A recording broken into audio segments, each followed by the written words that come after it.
Hello, Internet. We're back with part 2 of our Deep Listens episode on Oddworld Stranger's Wrath. I am still joined by Billy the Chicken Impersonator Rothert. Not happening. Good try. Maybe we'll get some more impersonations later, but for now, let's just get the intros. Hi, everyone. I'm Billy Rothert, a.k.a. Rothgar. Still here. Part 2 of Oddworld Stranger's Wrath HD should be awesome. I'm joined, as always, by Peter... Native, I don't know. I don't have a good nickname. Do you want another? So I have another sweatshirt slogan.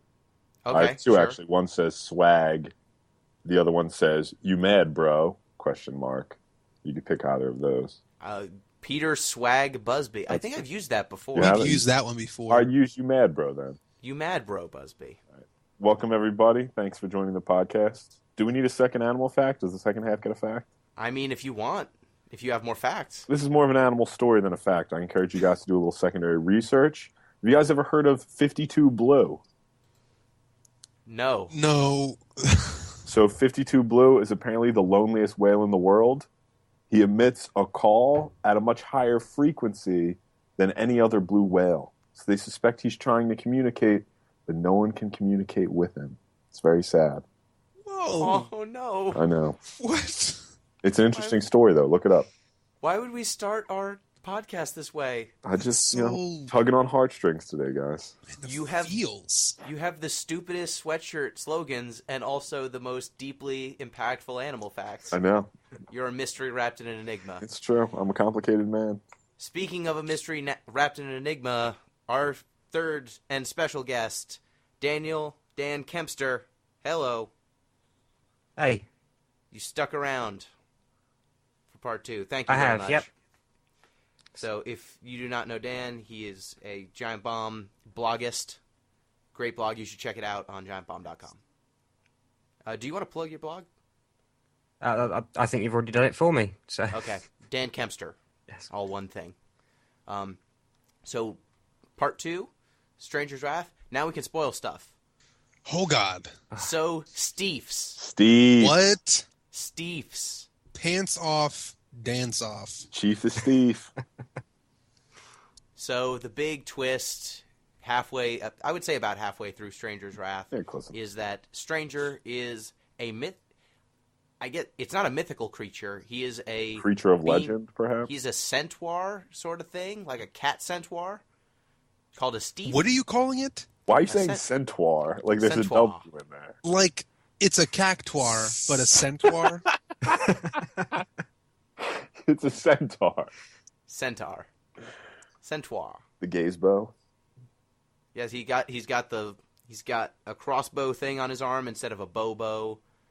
A regular bow, and he's like a cat person up top instead of a regular person. Yeah. But otherwise, he's pretty much a centaur. Yes. And he's a race of legend who protected the grubs in time past. Yes, and grubs are like these little lizard people that I guess are mystical and oppressed. They're definitely oppressed, whether or not they're mystical. Yes, that is unclear. But all of a sudden, halfway through the game, at a certain point, it's revealed that your 20,000 moolah that you need for your surgery is probably not going to come from bounties. Instead, it's going to come from bagging a Steef. And as soon as I saw the person who wanted a Steef, what is his name? The Castrator, whatever it is. It was Castrator. Secto, yeah, that's what it was. Yeah. Once I saw Secto's wall and saw what a Steef looked like, I was like, okay, so Stranger's a Steef, because I saw his face. Well, we saw that before, actually. There was a mission early in the game where, not early, but I'd say like 15% of the way in, where you have to go rescue that nerdy clucker that you end up rescuing his laptop later. But when you go rescue him, he blows up a statue, and it's got Stranger's face on it. So like you see that there's like some kind of monument here, like monolith kind of thing that really old context clues says it predates the Clucker people getting here, and they destroy it to get something. Like I think it was like money or minerals or whatever. You needed to escape, I think, or something. You were locked in. The reason that the guy wanted to... That was just the game using two things at once. Like a story point is also your escape point, but the guy who blew it up was like, yeah, I want to get some artifacts or money down here, and it was just a coincidence that if you would jump down the hole too, you got back to town. Yeah. And so early on, I realized that he was different, but I did not really fully understand what a Steve was until he gets captured and dance off. Yeah. Happens. So what happens is your last bounty in the Wild West portion of this game is a setup. When Sectoid hears that someone's going after a Steve, Sectoid is from another game. I'm forgetting where it comes from. I think it's from I don't know. It's on the tip of my tongue. You played it XCOM. I think they're called Sectoids. Oh yeah, those are the gray yeah, Martian looking guys. Whatever. Back to Oddworld. So Secto contacts an outlaw and says, "Hey, someone's looking for a Steve. He wants to, a huge bounty for it. Go find out what you know about this. See if you can give me that Steve instead. It'll be worth your while. All that stuff." And then this outlaw lures Stranger into a trap. And then they tie him up. His medical contract falls out of his shirt when he's about to get killed.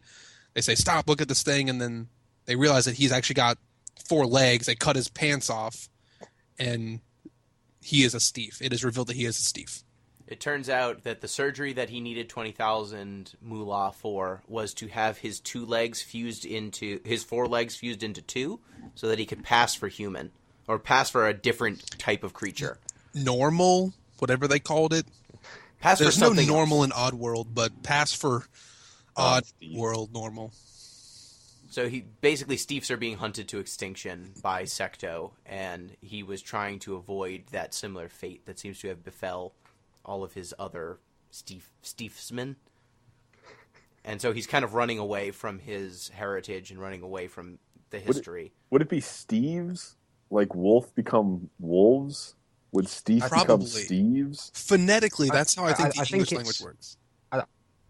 I think it's like sheep. The singular is the same as the plural, so it's one Steve and many Steve. Okay. You know what? Okay. A dance of Steve.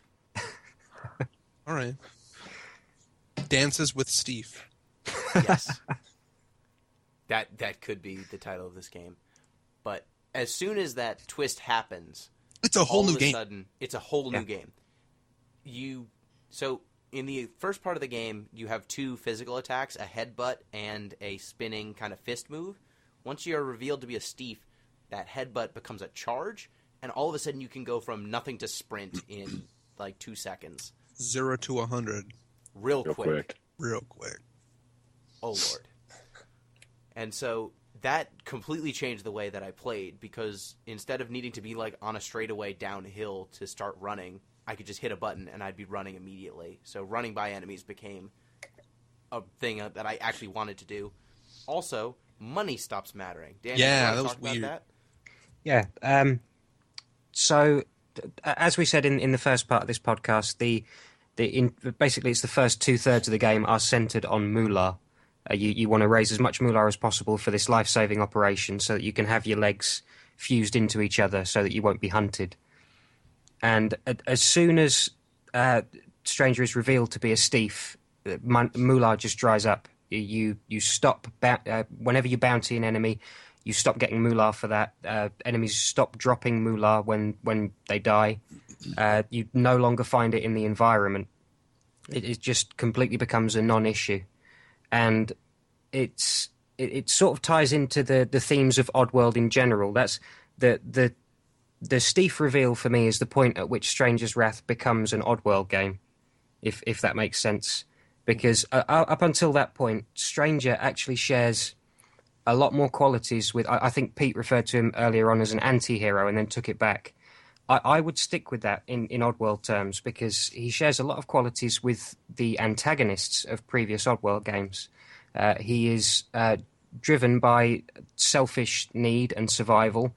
He is obsessed with money, and as soon as the Steve reveal happens and moolah ceases to matter, he becomes more akin to the protagonists in other Oddworld games, where he's driven by a more righteous cause, to take down the industrialists and protect the indigenous population of the area.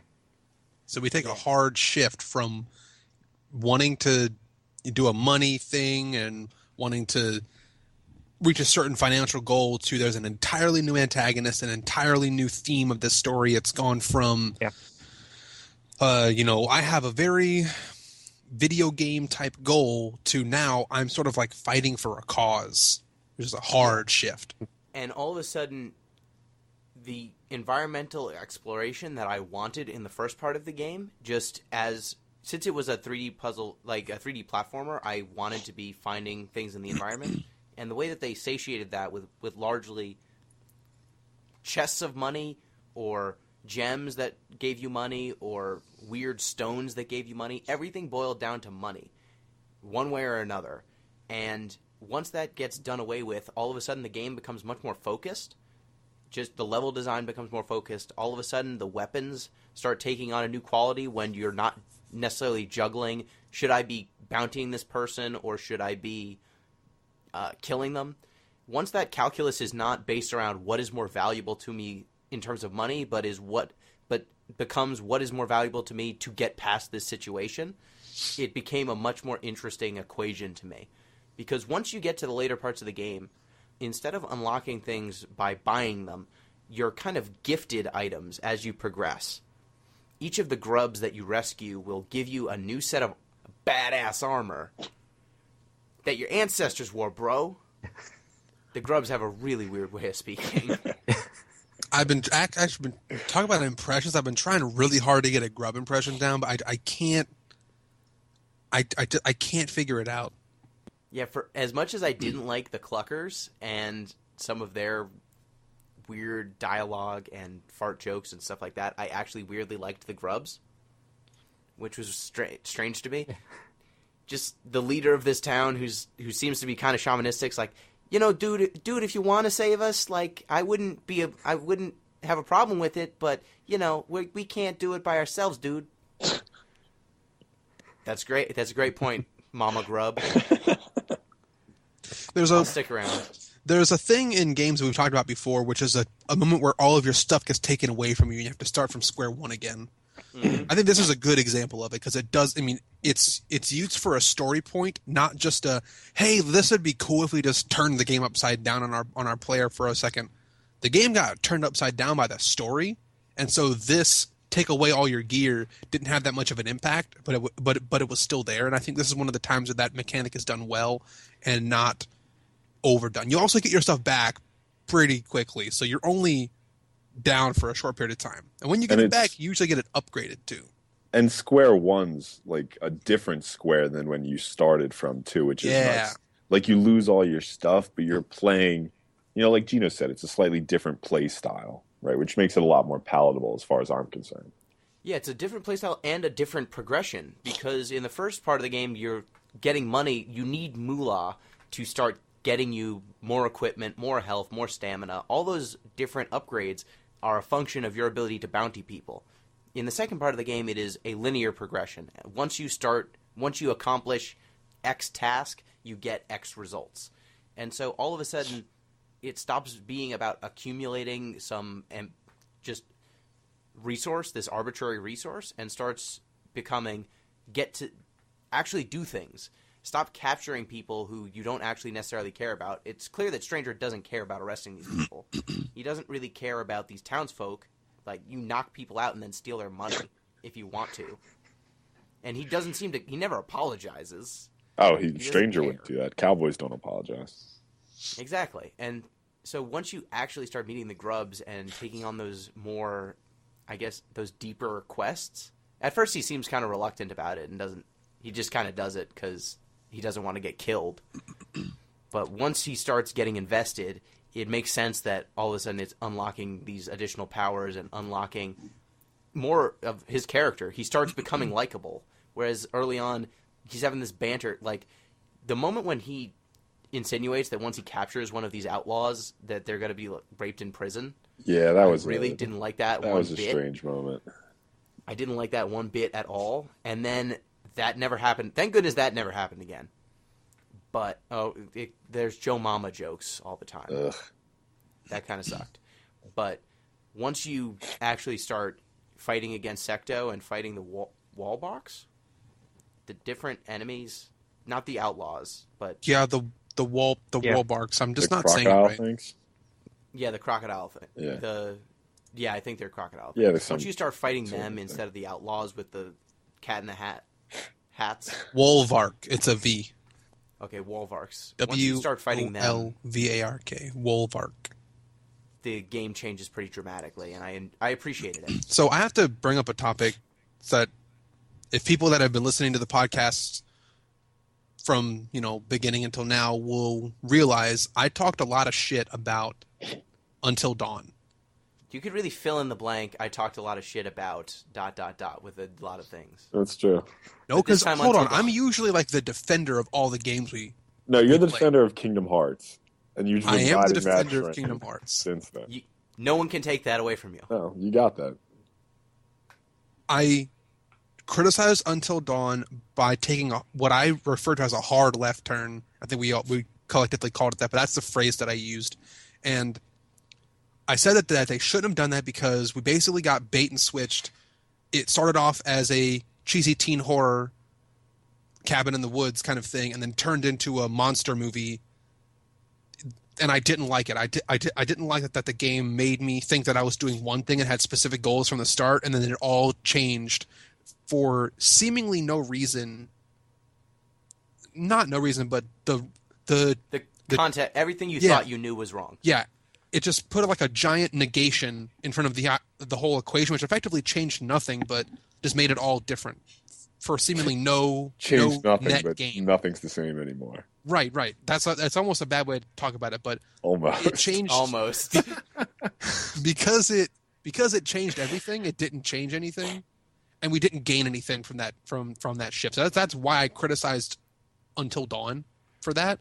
And here we have a similar huge shift. I mean, we go from what seems to be a progression of town to town, boss to boss, very early 2000s, late 90s adventure platformer game progression, like textbook example. And then you have the Steve reveal, and now you're on a boat storming the beaches of Normandy. Like, it's like an entirely new game, entirely new experience. And I felt the same rug pulled out from under me, but I was okay with it this time. I want to know why that might have been different. I mean, for one thing, you hated everything that Until Dawn stood for from the start. That's so true. I feel like that could have colored your vision. A little bit, yeah. I mean, you did Twist. pick this game, so I mean... Yeah, but I didn't know that I had no idea in the pick that it was going to be like this. So I'm going to say, first of all, you don't like anything about how that game plays. What, so that Until Dawn? Yeah. Yes.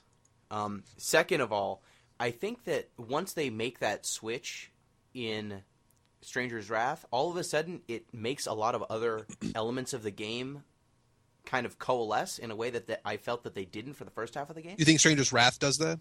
Yeah, so for example, the collecting ammo aspect of the game, it seemed odd for a bounty hunter to be one with nature in that kind of way, that he could collect all of these little creatures and they go along with him, and that would be his choice of weaponry when he's just trying to capture outlaws. Like, why screw around with shooting spiders at people? And I mean, the other enemies have like laser guns and explosives and stuff. Why aren't you using those instead? Was Exactly. a question that I asked. Why choose these ammo other than to just be cool? Why are you shooting fuzzles when other people are shooting darts? Like, it seemed anachronistic. But once he becomes kind of a warrior for nature, or a symbol of kind of reclaiming, he becomes kind of a guerrilla fighter against an oppressor.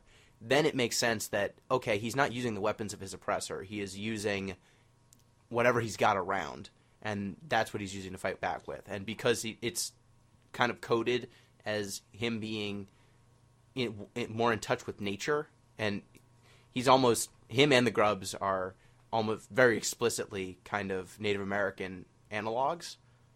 It made more sense that he was using things from the land that the oppressors did not fully understand. Like, the fuzzles are actually secretly really devastating weapons, and the Wolvarks wouldn't know that. Yeah. They don't even care. And now, Dan, this actually makes Stranger's Wrath fall more in line with the other Oddworld games, correct? Yes. Yeah. The last third or so of Stranger's Wrath is incredibly Oddworldian, for lack of a better adjective. That's a perfect adjective. Yeah, so what are some of the themes now that point back to other Oddworld games? Like, I haven't played any of them, but I'm curious to know the recurring themes. Is it all sort of nature-y, like anti-industrial encroachment of industry, or maybe in some ways capitalism? Like, is it really all about that in the other games too? Yes. The core. I outlined this in the blog post I wrote, but one of the core tenets of Oddworld as a franchise for me is the focus on environmentalism, and not necessarily anti-capitalism, but certainly anti-consumerism. The earlier games in the series, the protagonist Abe is a Mudokon, and the Mudokons have essentially become a slave race who they've been enslaved by the industrialists, the Gluckons. And the juxtaposition there between that relationship and then the relationship between the Grubs and the Wolvarks and Secto. There's definitely a coming together there, which brings Stranger's Wrath much more in line with what the series is. You know, if you think about sort of what sparks the whole thing, it's a bottled water plant, you know, if I remember correctly. And sort of what's the object of consumerism par excellence? It's bottled water, you know. Yeah, and once you start encountering so the first time I encountered the Grubs, I took their object and I couldn't even see them because they would hide whenever you showed up. Yeah. And I didn't have any, like, once I saw that character type, once they actually started coming out of their homes when I was far away, I used my binoculars to zoom in on them just to see, like, what are these things, where are these voices coming from? And I thought it was odd that they went out of their way to create this tiny town that you run past and then never see any of those creatures again with those voices. Like, what an odd little bit of flavor that they would build this town whose people don't matter. And it seems like they've got a history because they've got this weird idol thing. But I guess they don't matter. There were super subtle hints at this stuff early in the game. Like, some of the Clucker people would mention, like, I wish I could get a cool drink of water without paying an arm and a neck and a wing. They said neck and a wing as opposed to arm and a leg, but stuff like that. They just, like, if you were sort of in between bounties or in between quests, you'd hear the more generic dialogue, and it would include stuff like that. Very subtle, well done. I didn't even notice it, but once that twist happens, all of a sudden the gameplay starts coalescing. Like I said, the ammo makes sense. You start getting additional ammo types. Like, all of your ammo gets upgraded, and those upgrades completely changed the way my shooting worked. All of a sudden, fuzzles stopped being just a distraction tool, and they became an offensive weapon. All of a sudden, the chippunks could bring in 3 people at a time instead of 1, which meant that all of a sudden I was using them, because distracting 1 person in a group of 20 wasn't especially useful, but distracting 3 in a group of 5 or so was enough to split them up. Yeah. The Bolamites could hit multiple enemies as long as they were a shotgun. Yeah, as long as they were within your crosshair, you hit every enemy that was there. So certain combos, like the Stunks, which was a smoke bomb that also drew them into the very center for a brief period. Stunks plus Bolamite, which basically ties up 6 or 8 enemies at a time, plus pick your favorite damage dealing item. You have now dispatched 8 enemies in 5 or 10 seconds. Yeah, the skunk plus bombats was the thing for me, because all of a sudden your bombats go from 1 bombat to 3, and they all home. It was always splash damage anyway too. It was really good. Yeah, it hit really hard. Then your thud slugs stopped being just a knockdown, and if you're close, it just shredded an enemy into it was basically an insta kill at close range. Was there any other? Those were all the. Oh, and the sting bees all of a sudden did medium damage as opposed to no damage. Did more damage, and you shot more.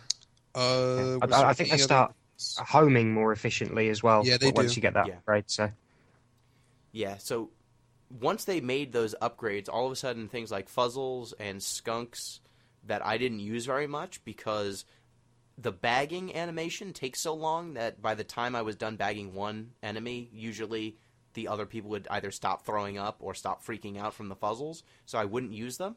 But then later on in the game, all of a sudden the skunk was this vacuum tool that drew all of your enemies into a spot. So I would sometimes just shoot one near the water's edge, and it would draw like 5 or 6 people into the water, and they'd all drown. Or I could draw them all into one spot and then do either the Bombat or the Bolemites to take care of all of them at once. The one thing that I wish did get better was your capturing mechanic. I feel like it stayed... There was basically no change the whole game. I wish you could have made it improved in some way, because I liked what they did when money stopped mattering and then quote-unquote capturing enemies stopped mattering too. It actually it mattered because you ended up getting a benefit from it. They created a new mechanic after the twist, which was now when you bag enemies, they're converted into ammo. It's a feeder bag. You put them in your bag, and then your little critters eat them to death. On them, and then they spawn more critters in your pouch. I forgot about that. Circle They of eat life, them, guys. then they make babies. I actually was a little conflicted. At a certain point, once they revealed what the feeder bag did, I started thinking, are they better off dead? Are they better off dead? Are they better off red mist or in this feeder bag? Or in this bag? To- Or at least, let the at least fuzzles should I have kill them. them first? Should I kill them first? Yeah, that'd probably be the best way to go. Catch them dead. They're better off that way. You But did the fuzzles get like 'em a lot. another benefit, which was I think the higher tier enemies, if captured alive, also refilled your stamina more.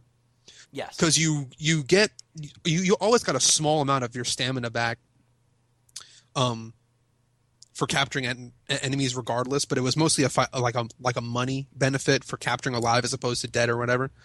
But now if you capture high tier enemies and they're alive, I think you get a bigger boost of your stamina back. Yeah, and stamina is what gates your ability to heal. So It also if you is run what out you of use for stamina- melee attacks. Yeah. Yeah. So without stamina, all of a sudden, a lot of your options to heal and to attack get restricted. Especially later in the game when it gets really heavy and it's like you versus... I mean, when I was storming the beach of whatever water facility it was, and there Last was... legs. Yeah, and there was literally other boats docked up on the beach, and there was those whatever, like cross beams and stuff. I'm like, all right, this is Normandy here, and now it's one steep versus 40 Wolvarks. Me having stamina to heal myself became very relevant, where it wasn't as much earlier in the game. Yeah, and once you get to that point, you also start seeing more enemy types. And you start seeing different combinations of enemies where the variety wasn't necessarily there in the first half of the game. All of a sudden, it starts appearing in spades, like there's an electroshock tank. Yeah, what is that? There's that guy with like a bag on his head that he like shoots little dogs out at you. Yeah, that guy? Dogman. I didn't like Dogman. I thought it was a cool Whatever those character guys design, were. but man, he was a pain in the ass. Yeah. A point. So Just Gino, Go you were ahead. making a point about a lot of things coalescing, right? And I think a lot of these story elements do coalesce. But I think when you have this big shift, what you end with is a really big tonal disjunct, right? Because if you think about some of the issues this game's tackling, or at least attempting to tackle, they're big issues, right? Like consumerist capitalism, exploitation of native populations, slow violence, all these sorts of issues, right? And you sort of combine that with, cluckers and fart jokes, and there's a certain disconnect here, right? And I know Yes. 2005 was a simpler time, right? But even so, it seems a little strange to try to accomplish these sort of heavy issues with such a, let's say, puerile tone, if we're going to be a little bit negative about the whole thing. It was almost like they threw out the first 6 hours of Stranger's Wrath, like, hey guys, look at this fun, cool Western game where you shoot critters and stuff, and that got people to play it. And then when they were committed, it was, all right, now for the real story. Yeah, it felt almost like a bait and switch. Yeah. Kind of like how I had that problem with Until Dawn, and it's still here, but I don't know how I feel about it. All of a sudden, your skunk stops making people vomit and instead draws them into a death spiral. Yeah. all of a sudden stuff gets real. Yeah. Dan, are the other Oddworld games heavier in tone, or is it still this sort of lightheartedness but with the same sort of environmental message? It's the same tone, definitely. I actually think Stranger's Wrath on balance is less puerile than some of the older games in the series. And is But yeah, it's always been this juxtaposition between, as you say, the heavier environmental message and fart jokes. And is it seems like it is as overtly political, as in there is an indigenous population that's being exploited by a more industrialized class, let's say. Yes, yeah, that's a common theme through the series. Okay. Yeah, and in this game, once you start taking back the Grubs' land and all of a sudden they start becoming big players, the Native American allegory becomes really pointed and really one-to-one, to the point where the very last moment of the game is you get 2 quotes at the end of the game. One, "Fierce is the spirit of her waters, she creates us, binds us, flows in us. The fool who dare enslaves her, beware, she wash his life away." A native grub proverb.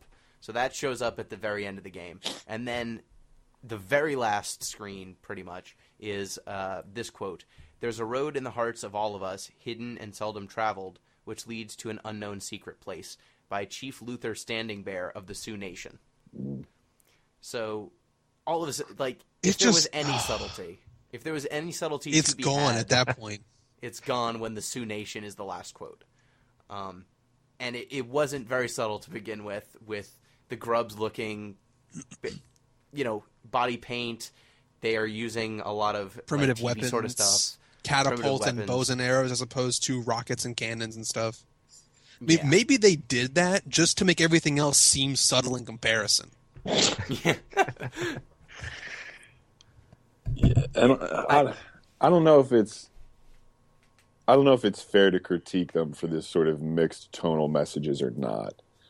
Granted these issues deserve serious contemplation, serious discussion, but at least it's an attempt to make the message propagate, right? To send it out there.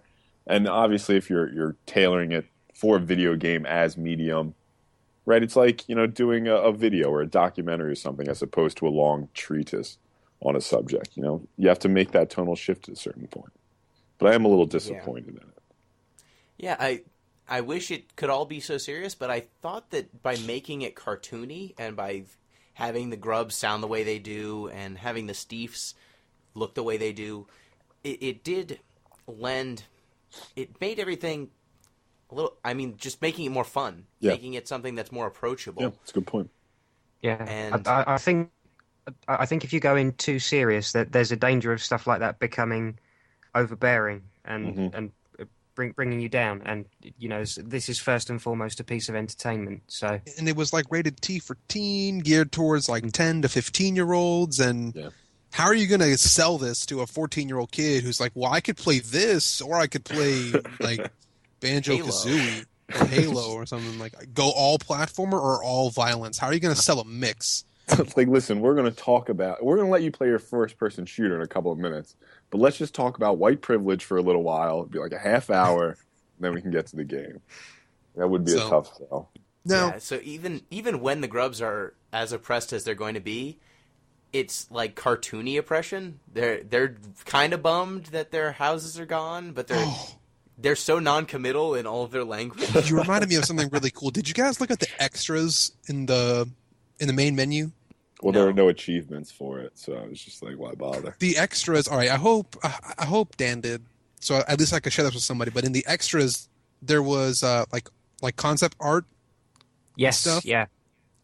And I don't know how much you watched, but there was one that was a flip book scene done in, just in pencil drawing, but it also had the theme from Requiem for a Dream playing.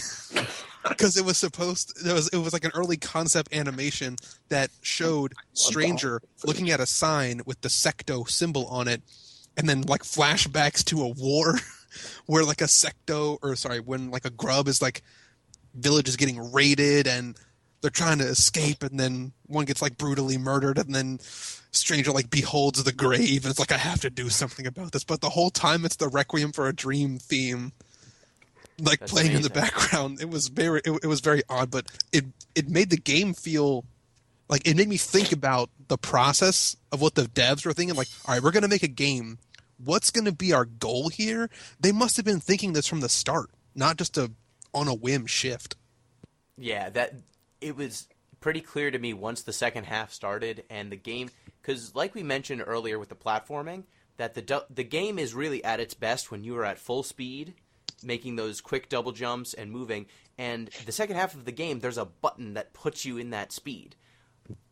It just plays so much smoother once you have the charge option.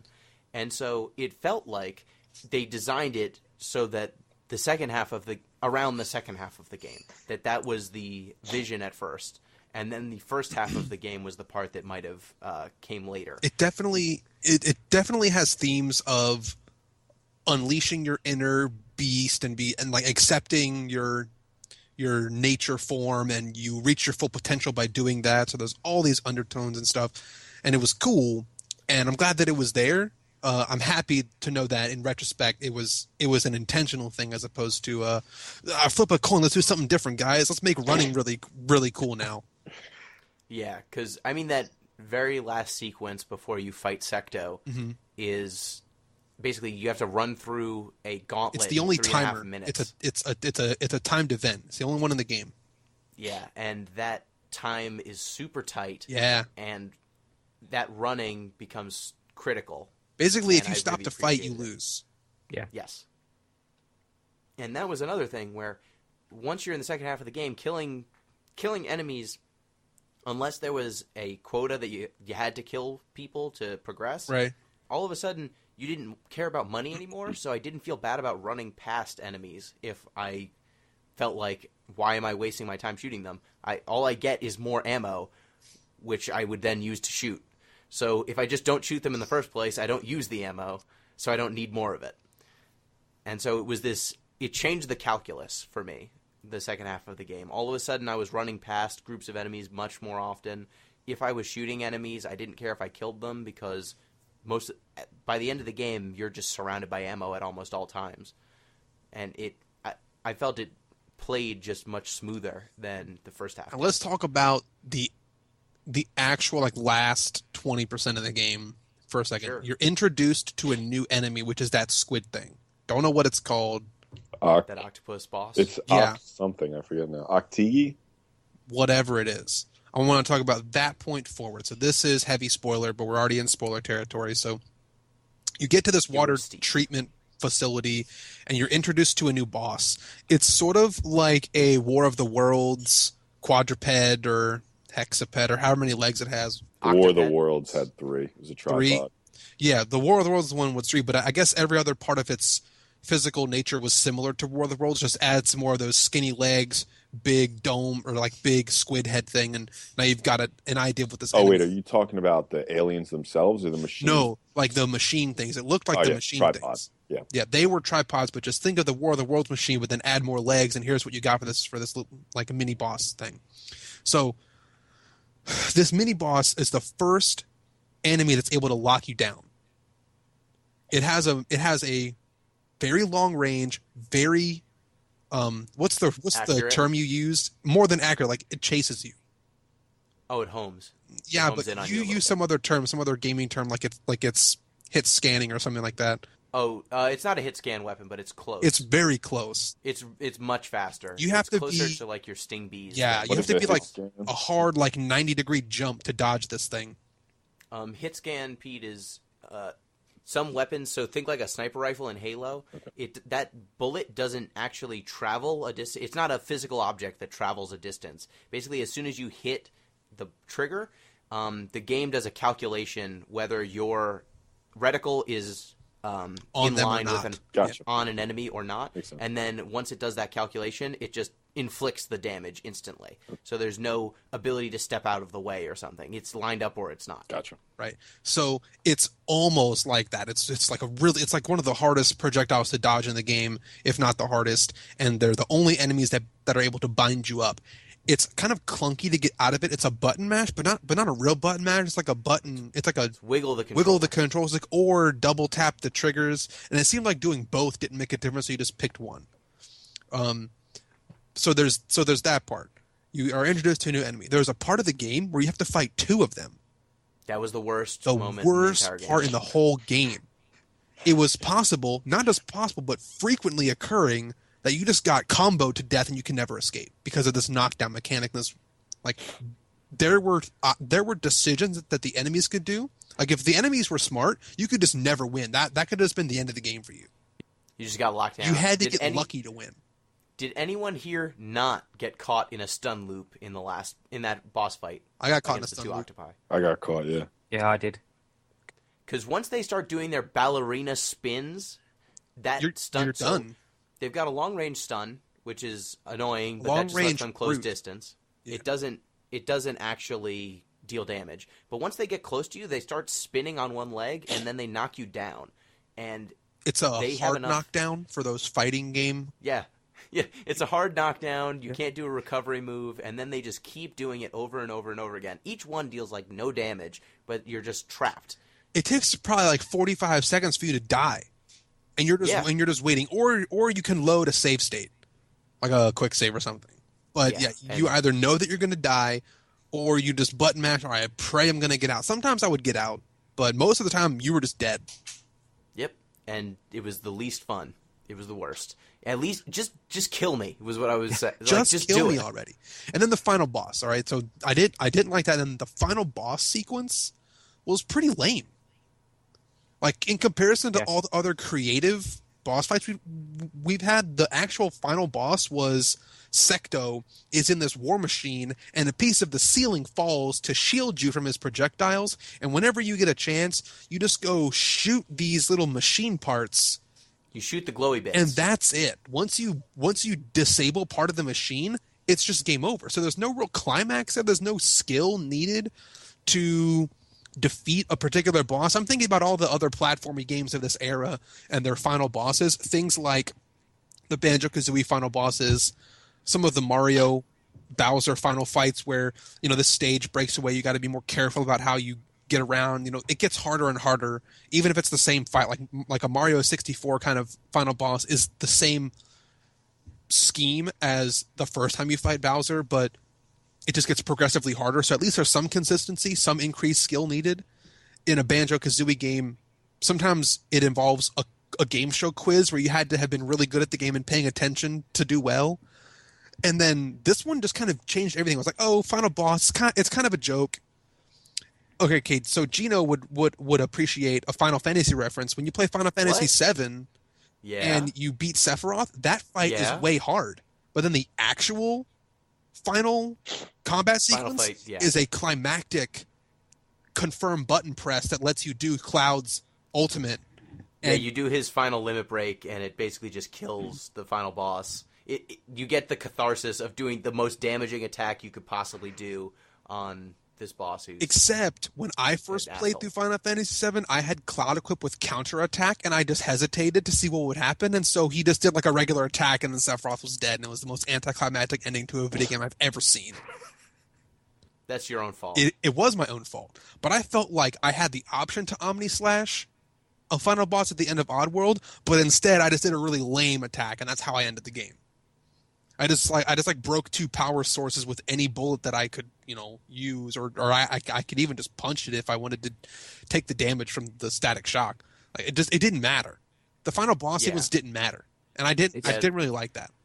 I think that the part of the problem there as well is the fact that you've got all these different ammo types, and there's potential there to make this multifaceted boss battle with like multiple stages, possibly. Where you're using all your different types of ammo. They just completely clackered out, if you like. I'm glad someone made a reference. Thanks, Dan, coming in for the save. Yeah, and the big problem for me was just the octopus fight that's before it is difficult but frustrating. And those enemies in particular, you can only really hurt with the bombats, the hornets, and the thud slugs. All the other weapon types either don't work on them or do almost no damage, so you don't want to use them. And then you fight the final boss, who those exact same 3 ammo types are the ones you want to use. Yeah. And by the time I fought that guy, I don't know about you guys, but I ran out of almost every ammo type. Yeah, I was pretty drained. I had to So- use the sting bees and just like hope that I had enough and just chip away at the thing before Exactly. it would die. And it was weird that the last 2 fights, after all the lengths they went to make all ammo types relevant for 99% of the game, to have the last boss fight be the part where it's like, nah, just use the damage ones. Use those. Those are the ones you want.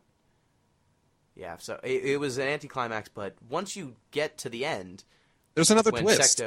Secto is revealed to be, well, he's an octopus, and you find over the course of kind of the last half of the game, you find like some cave drawings that show that Steefs and Grubs have always been at war with the octopi forever. The eternal combat, Yeah. as everyone knows. As Darwin in biology would have suggested, The eternal struggle between centaurs and an octopus. octopi. But it's revealed that Secto is an octopus actually on top of a Steef's head, and he's been mind-controlling a Steef for this entire time. So the enemy is a Steef who succumbed to Secto, and Secto gets away. So that's another little twist. So the actual ending of the game, once you zap Secto and you have triggered the win state. That's the best way to term. Once you've triggered the win state, the building or whatever it is, the water treatment or the water bottling facility collapses on itself. Stranger picks up the dead body of whatever the final boss was, Secto / ancient Steve guy, and like holds it over his head, and there's like a primal roar at the end, and then all the grubs are like, we did it, guys. We got, he saved us and stuff. That's pretty good. That was And close.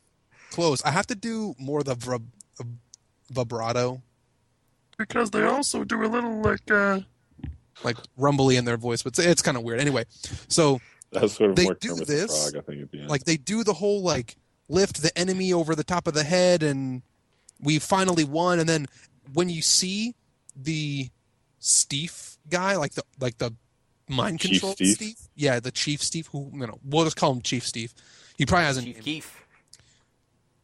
Stranger has a conversation, like a brief conversation with him before he technically dies, and he goes like, "Is the water free?"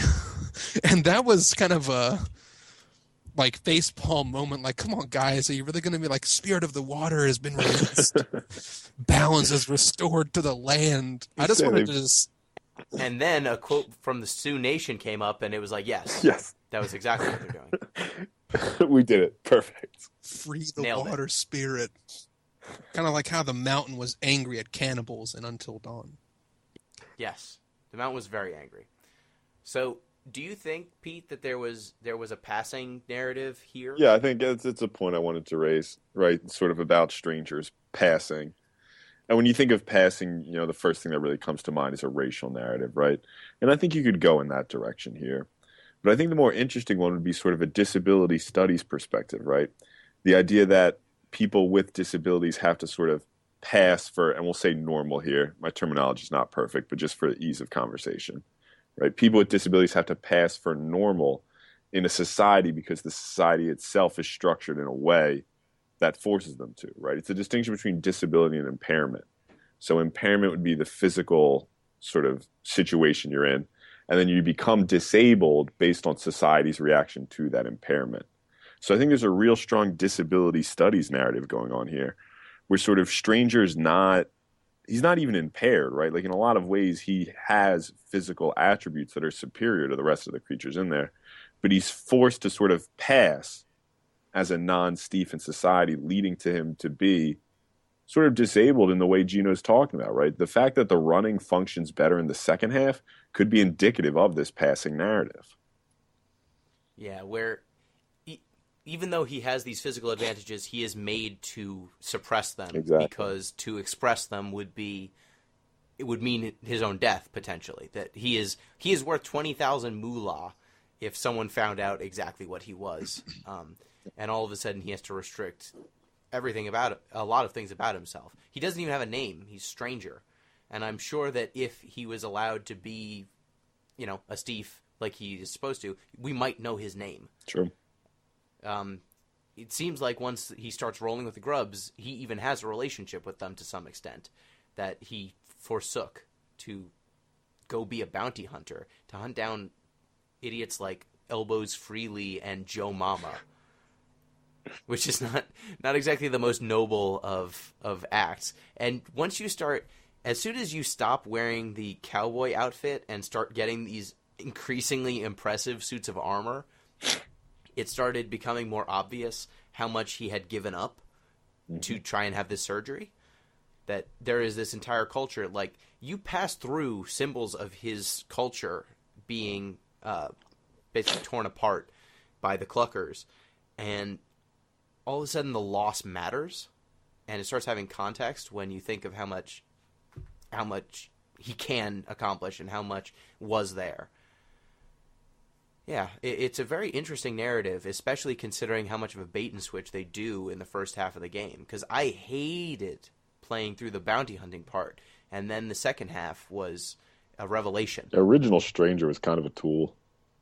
Yeah, he told some dude he was going to capture that he was going to be raped in jail. That wasn't great. No, I don't think Stranger said that. I think he implied the it. Other heavily. character said, "I'm not going back because I don't want to share a cell with so and so. Not that again." And doesn't Stranger hump the air at him? Does he really? I don't think so. I remember I a pelvic thrust. It would seem like suitably gratuitous, based on the amount of subtlety we've seen elsewhere. Do we know what Yeah. boss fight it was? It was. It was like the second one. Yeah, it was And that's early what- because it was the first guy you captured that he didn't want to be in a cell with. Yeah, it was as soon as that happened, I was just like, oh no, this game's like 10 hours and this is hour 1. This isn't, oh no. But then it cleaned up nice. Yeah. Had a nice depth to it. A lot more depth than I expected going in. Yeah, so does anyone else have anything we didn't get to? No, I think I'm good. Anything we didn't hit on? There was just one thing I wanted to talk about with regards to the ending. Sure. I know we've already passed the ending, but No, that's fine. Circle it's back. Having played previous Oddworld games, there's they typically have a morality mechanic, which they call karma, spelt QU, of course. Obviously. And it's basically dependent on how many of your buddies you save over the course of the game. The core crux of the gameplay of those older games is to rescue the enslaved Mudokons from their slavery at the hands of the Gluckons. And if you save more than you leave behind, you get the good ending. And if you fail to save more than you do, or if, God forbid, any of them die over the course of the game, you get the bad ending. You get the bad karma ending. And I feel like there was potential for that here, purely because of the kill versus bounty mechanic. And again, playing into that final boss battle, I feel like possibly there could have been, you have the option to capture, to kill Sector or to bounty him.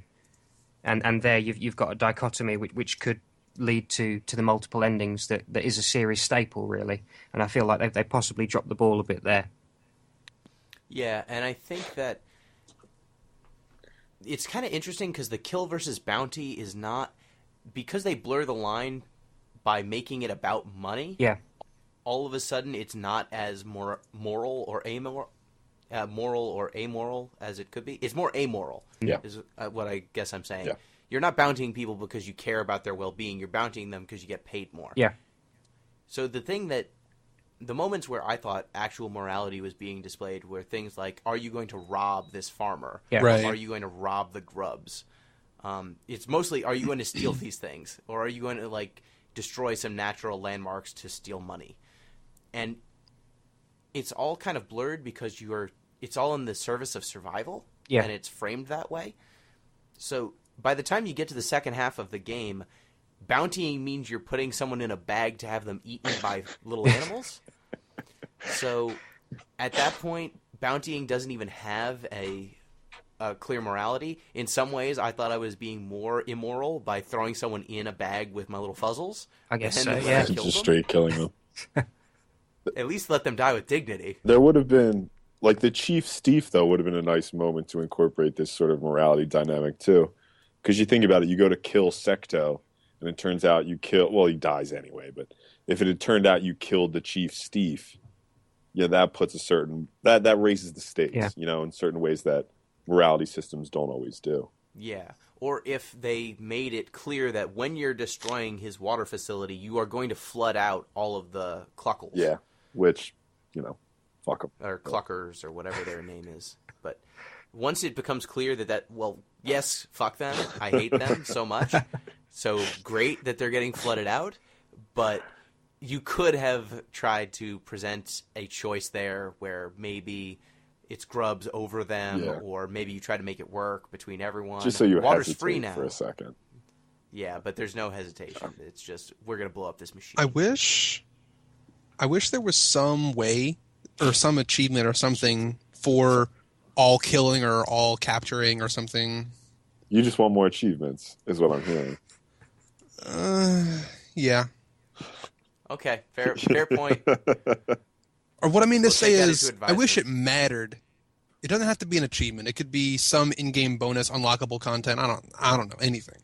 Yeah, and I Just think need to that's. give me a cookie. So I think that's what I'm getting at as well in terms of the dichotomy of good versus bad karma. The idea that whether you choose to kill or bounty matters beyond the moolah would make it. And I guess I understand why it's not, because that first 2/3 of the game, for all intents and purposes, isn't an Oddworld game. But I feel like if they made that distinction a little clearer on a morality aspect, rather than it just being about the money, it would be at least closer to the older games in the series. Yeah, and I think there was definitely a space for that.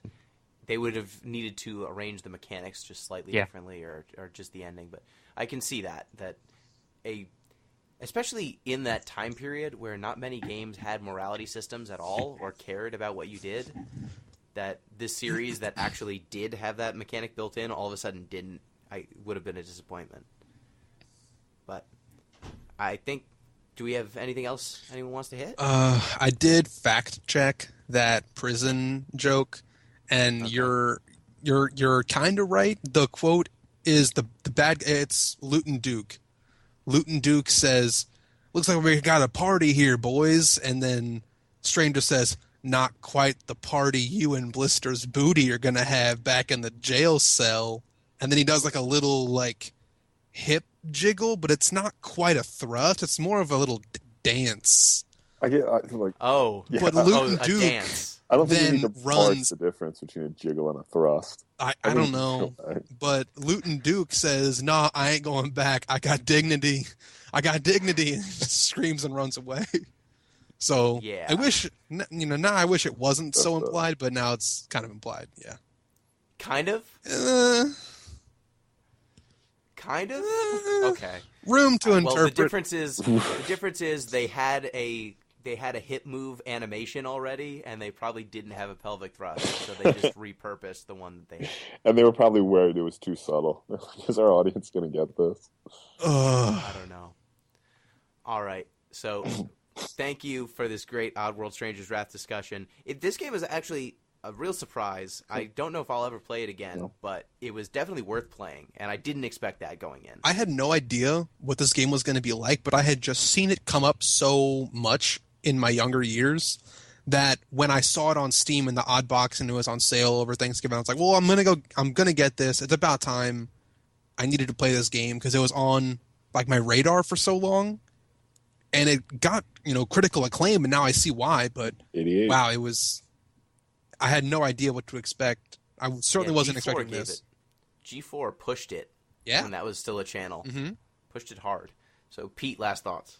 Yeah, I mean, a lot of stuff you guys said. There's a lot of depth here that I didn't necessarily expect. And, the only disappointment I really had was the tonal shifts in it. But again, it's about audience. It's about, at heart, being a source of entertainment. And that makes sense, when you think about what their goals were. And I laud them for trying to include some of these themes. Yep. And Dan, last thoughts? Yeah, I'm not really sure what to say, to be honest. As someone who's played the other Oddworld games, and who had some preconceived notions going in of what an Oddworld game should be, I appreciated the fact that it challenged those notions, but also that in the end it remained true to those notions. And I think I've come away from this with a new favourite Oddworld game. Nice. Okay. Yeah, so I guess one thing that I will say about your tonal shifts thing, Pete, it reminds me now there was a series that was screaming to me, like, what series is it that has these weird tonal shifts all the time? And it's Metal Gear. It's Metal Gear Solid. Yeah. It is Metal Gear Solid to a T, except instead of environmentalist messages, it's anti-nuclear proliferation messages, and instead of fart jokes, well, there are fart jokes. There's also weird sexual stuff going on as well, and all that stuff. So if you want tonal dissonance and really, really overwrought metaphors and heavy-handed everything, then subtle pornographic novel makes you regain health in your cardboard box.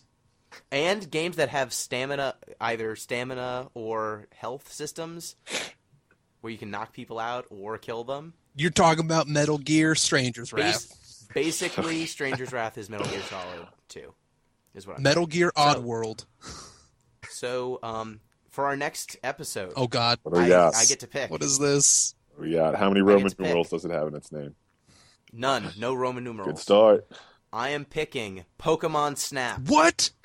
Okay. All right. Yeah. Yes. Yeah. What? We are playing Pokemon Snap. Why? Pokemon games. I mean, I'm down, but why? Because I recently bought Pokemon Snap, and I have had no occasion to play it. Is this your first time? Yes, this is my first time playing Pokemon Snap. I like it. I like it. This is good. And I know it's like an hour long. After this game being so long, I needed a little break. And it is a game that... Why does it work? Why does everyone love it? I love it. How did it work? How come no games have ever attempted to do anything like it again except for Africa for the PlayStation 3? Like, no one's tried to do what Pokemon Snap did, and no one's done it half as successfully. So I want to play Pokemon Snap. Okay. I always thought Pokemon Sports was $1 million idea they left on the table. I thought that was... I think they just did it with Mario. Like, Whatever, bro. Yeah, instead Mario's balling outrageous. Whatever, bro. Except, if you try to do a Pokemon sports game, how would you incorporate there being so many different, types and stuff? That's it, man. That's what makes it a cool game. All right. Scyther's throwing down 360s with his claws. Yeah, man. Nintendo's going to listen to this podcast. You just wait. They're going to take this idea, and I'm going to regret mentioning it. Hitmonlee should have been playing soccer this whole time, guys. Machamp with his 4 arms and just crossing guys up, breaking their ankles left and right. Great. Okay, so next time we're going to be doing Pokemon Snap, and I would like to, at some point, play Legend of Zelda Ocarina of Time for this podcast. Okay. But maybe that should be an off-week thing. Yeah, we'll figure it out. So thank you again to Billy. Thank you, everyone. Oddworld was super fun. It probably won't make any of my top lists, but this was definitely a treat to play. I played a lot of platformer games of this genre, and it did some stuff new. It did some stuff very well. I guess I just got more than I wanted as far as deep, impactful story. And sometimes I just want a platformer. This was great, but it was a little bit too heavy for me at times. As always, Billy hating on story. Hey, hang on. That's your thing to hate on. I know. That's how I got Pokemon Snap. Okay, Pete. Thanks for tuning in, everybody. Like we said, a lot of heavy stuff to talk about today. And make sure you look up 52 Blue, too. Not the focus of our podcast, but a cool story. And thank you, Dan. Yeah, thank you very much for having me on, guys. It's been a pleasure. Good to have you. Yeah, you can check out his blog, Dan Kempster, on giantbomb.com. And if you want to get in touch with the show, at Deep Listens Pod, deeplistenspodcast@gmail.com, or deeplistens.libsyn.com. We've got comments for every episode, so go ahead and comment there. So thank you to everyone for listening. Pokemon Snap next time, guys. Pokemon Snap. Thank you. Peace.